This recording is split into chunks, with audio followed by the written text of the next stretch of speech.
আজকের আমার পটলের রেসিপি। পটল একই রকম না বানিয়ে একবার আমার মতো করে এইভাবে বানিয়ে খেয়ে দেখবে বন্ধুরা। তো এবার চলো শুরু করা যাক। হ্যালো বন্ধুরা, তোমরা সবাই কেমন আছো? আশা করি সবাই ভালো আছো। আমি কাবেরিস কর্নার থেকে বলছি, তোমাদের সবাইকে স্বাগত জানিয়ে, ভালোবাসা জানিয়ে। তো আজকে আমি আবার আরেকটা নতুন পটলের রেসিপি নিয়ে আসছি। তো তোমরা সঙ্গে থাকো, পুরো ভিডিওটা দেখো স্কিপ না করে। এখানে আমি পটল নিয়েছি 10-12টা। ভালো করে খোসা ছাড়িয়ে একটু ডিজাইন করে কেটে নেব। আমি এখানে 500 গ্রামের মতো পটল নিয়েছি, তোমরা চাইলে বেশিও নিতে পারো বা কমও নিতে পারো। এবার আমি পটলগুলো কেটে নেব। আর এইভাবে ডিজাইন করে কেটেছি আমি, যাতে পটলের ভিতরে ভালো করে ঝোলটা ঢুকে। আসুন, পটলগুলো আমার কাটা হয়ে গেছে। এবার আমি ভালো করে পরিষ্কার করে ধুয়ে নেব। আর পটল রান্না করার জন্য আমি এখানে মশলা নিয়েছি, পেঁয়াজ নিয়েছি, রসুন, আদা আর লঙ্কা নিয়েছি, পাকা লঙ্কা। এখন মশলাগুলো একসঙ্গে পেস্ট করে নেব। আমি টমেটোগুলো পেস্ট করব না, পেঁয়াজ, আদা, রসুন আর মরিচ একসঙ্গে পেস্ট করে নেব। আর এখানে দেখো পটলগুলো খুব সুন্দর করে পরিষ্কার করে ধুয়ে নিয়েছি আর খুব সুন্দর করে কেটে নিয়েছি। আর এখানে আমার মশলাগুলো পেস্ট হয়ে গেছে, আদা, রসুন, পেঁয়াজ আর মরিচ। টমেটোগুলো আমি পেস্ট করব না। এবার আমি গ্যাসের চুলা অন করে একটা কড়াই বসিয়ে দিয়েছি। দিয়ে দেবো আমি সাদা তেল। তোমরা চাইলে সরষা তেল দিয়েও রান্না করতে পারো, তবে আমি এখানে সরষের তেল দিয়েছি। তেলে আমি এক চিটকি হলুদ গুঁড়ো দিয়ে দিছি, যাতে তেলটা না চিটকায়। এবার আমি পটলগুলো সব দিয়ে দেবো একে একে, ভাজা করে নেব।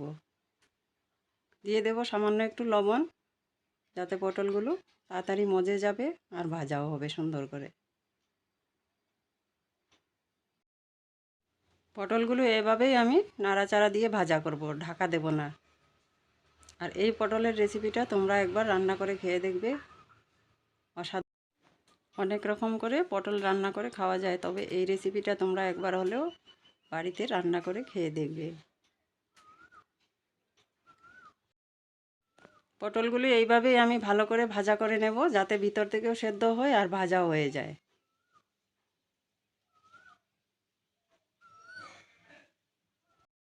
আমি যেইভাবে পটলগুলো কেটেছি ডিজাইন করে, যাতে ঝোলটা ভালো করে ঢুকে আর সেদ্ধ হয় সুন্দর করে, এইভাবে কাটলে যখন ভাজা করবে তখন পটলগুলো একদম আস্তে আস্তে নাড়া দিতে হবে, নয়তো ভেঙে যাবে, দেখতে সুন্দর হবে না। আর পটলগুলো সেদ্ধ হয়ে গেছে, সুন্দর করে ভাজা হয়ে গেছে। এবার আমি তুলে নেব। পটলগুলো তুলে নিয়েছি আমি। এবার এই তেলেই আমি ফোড়নে দিয়ে দেব এক টুকরা দারচিনি, শুকনো লঙ্কা আর একটা এলাচ। এবার দিয়ে দেব আমি পেঁয়াজ। আর এলাচিটা আমি একটু তেতো করে দিয়েছি, যাতে একটা সুন্দর গন্ধ বের হয়। আর পেঁয়াজগুলো দিয়ে এখন আমি গোল্ডেন ব্রাউন করে ভেজে নেব। পেঁয়াজগুলো ভালো করে ভাজা হওয়ার পর লালচে করে ভালো করে ভেজে নেব। তারপর দিয়ে দেব এখানে আমি টমেটো কেটে রেখেছিলাম। আমি এখানে 3টা টমেটো দিয়েছি, তোমরা চাইলে কমও দিতে পারো বা বেশিও দিতে পারো। এবার টমেটোগুলো ভালো করে পেঁয়াজের সঙ্গে ভাজা করে নেব। কিছুক্ষণ ভাজা হওয়ার পর এখানে পেঁয়াজ, রসুন, আদা পেস্ট করে নিয়েছি, দিয়ে দিলাম। দিয়েছি এখানে পাকা লঙ্কা, দিয়েছি ঝালের জন্য। কিছুক্ষণ এই মশলাগুলো ভালো করে কষিয়ে নেব। এরপর আমি কিছুটা গুঁড়ো মশলা অ্যাড করে নেব। এই মশলাগুলো ভালো করে ভেজে নেব, যাতে কাঁচা গন্ধটা চলে যায়। এরপর আমি গুঁড়ো মশলা দেব। কাঁচা মশলাগুলো টমেটো সুন্দর করে সেদ্ধ হয়ে গেছে আর ভালো করে কষানো হয়ে গেছে। এবার দিয়ে দেব আমি আন্দাজ মতো লবণ। এরপর দিয়ে দেব জিরার গুঁড়ো, দিয়ে দেব হলুদ গুঁড়ো আর দিয়ে দেব অল্প করে কাশ্মীরি লঙ্কার গুঁড়ো, কালারের জন্য। সুন্দর একটা কালারের জন্য আমি কাশ্মীরি লঙ্কার গুঁড়ো অল্প করে দিয়েছি। গুঁড়ো মশলা দিয়েছি, তাই আমি অল্প জল দিয়ে দেব। জল দেওয়ার পর আবারও ভালো করে মশলাগুলো কষিয়ে নেব।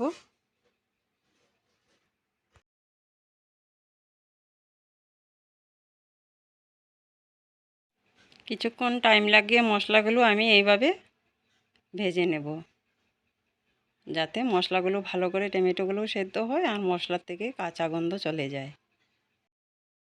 মশলার কালারটা চেঞ্জ হয়ে আসছে, তেল ছেড়ে দিয়েছে। আমি আরও 5 থেকে 10 মিনিট মশলাগুলো ভেজে নেব। এরপর আমি দিয়ে দেব আন্দাজ মতো জল। মশলাগুলো সুন্দর করে কষানো হয়ে গেছে, এবার আমি দিয়ে দেব জল। আমি খুব একটা বেশি জল দেব না, আর এই পটলের রেসিপিটাতে ঝোলটা বেশি খাটে না। তবে তোমাদের যদি ঝোল খেতে ইচ্ছা তবে ঝোল দিতে পারো বেশি করে, আমি অল্প করেই দিয়েছি। যেহেতু পটলগুলো আগের থেকে ভাজা করে রেখেছি আর কিছুটা সিদ্ধ হয়ে গেছে, তাই এবার আমি জলটা একদম অল্প করেই দিয়েছি। কিছুক্ষণ ঢাকা দিয়ে রান্না করব, ঝোলটা ফুটতে দেব। ঝোলটা ফুটে আসলে পটলগুলো দেব। আর এদিকে দেখো ঝোলটা ফুটে গেছে, ঝোলটা ফুটে উঠছে। এবার আমি দিয়ে দেব ভাজা করে রাখা পটলগুলো। আর পটলগুলো দিয়ে আমি ঢাকা চাপা দিয়ে রান্না করব, যাতে পটলের গায়ে ভালো করে ঝোলটা ঢুকে আর পটলগুলো ভালো করে সেদ্ধ হয়ে যায় আর ঝোলটাও গাঢ় হয়ে যাবে।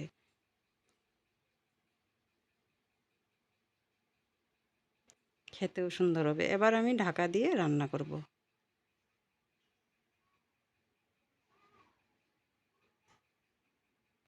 আর পটলগুলো দিয়েছি আমি একদম আস্তে করে নাড়া দিতে হবে, না তো এই ডিজাইন করা পটলগুলো ভেঙে যাবে, দেখতে সুন্দর লাগবে না। ঝোলটা ফুটে আসছে, পটলের গায়ে সুন্দর করে মশলাও লেগেছে। আরও কিছুক্ষণ আমি এভাবে রান্না করব। পটলগুলো সুন্দর করে সেদ্ধ হয়ে গেছে। আরও 10 মিনিটের মতো এভাবে ঢাকা চাপা দিয়ে রান্না করব। ঝোলটা খুব সুন্দর গাঢ় হয়ে গেছে। আমি আরও কিছুক্ষণ ঢাকা চাপা দিয়ে রান্না করব। আর এই পটলের রেসিপি গরম ভাতের সঙ্গে খেতে ভালো লাগে। যারা রুটি খেতে পছন্দ করে তারা রুটির সাথেও খেতে পারো, খেতে কিন্তু দুর্দান্ত সুন্দর হয়। তোমরা একবার বাড়িতে বানিয়ে খেয়ে দেখবে, এরপর বলবে কতটা টেস্টি হয়। ঠিক আমার মতো করে এইভাবে রেসিপিটা পটলের রান্না করে খেয়ে দেখবে, মাছ মাংস হার মেনে যাবে, এতটাই সুন্দর হয় খেতে। দেখতেও খুব সুন্দর হয়, খেতেও কিন্তু দুর্দান্ত সুন্দর। আর আজকের আমার পটলের রেসিপি রান্না হয়ে গেছে, এবার আমি চুলাটা অফ করে নামিয়ে নেব। দেখতে কতটা সুন্দর লাগছে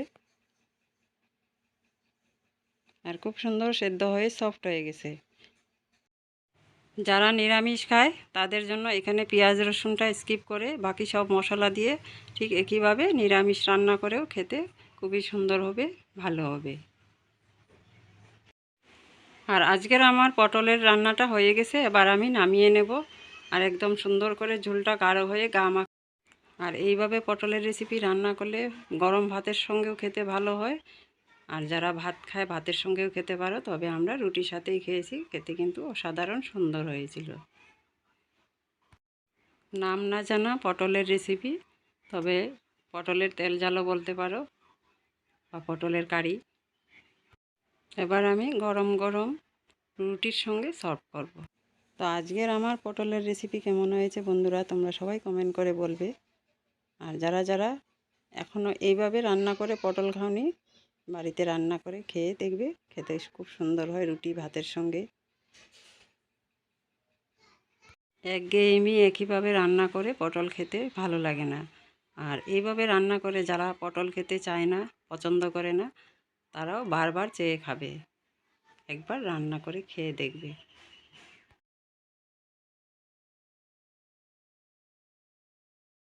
আর যদি আমার ভিডিওগুলো তোমাদের ভালো লাগে বন্ধুরা, লাইক কমেন্ট করে শেয়ার করে দেবে। আর যে যেখান থেকেই আমার ভিডিওটা দেখছো, আমার চ্যানেলটা সাবস্ক্রাইব করে পাশে থাকা বেল আইকনটা প্রেস করে দেবে বন্ধুরা, যাতে আমার নতুন ভিডিও সবার আগে তোমাদের কাছে পৌঁছে যায়। আর যে যেখান থেকেই আমার ভিডিওটা দেখছো, তোমাদের মূল্যবান সময় দিয়ে তোমাদের সবাইকে অনেক অনেক ধন্যবাদ আর অনেক অনেক বুক ভরা ভালোবাসা। আর আমার দেশের বন্ধু, দেশের বাইরের বন্ধু সবাইকে আমার অনেক অনেক বুক ভরা ভালোবাসা। আজকের জন্য ভিডিওটা এইখানেই শেষ করলাম। সবাই ভালো থাকবে। আবার আসবো নতুন কোনো ভিডিও নিয়ে। আজকের জন্য এইখানেই, টাটা।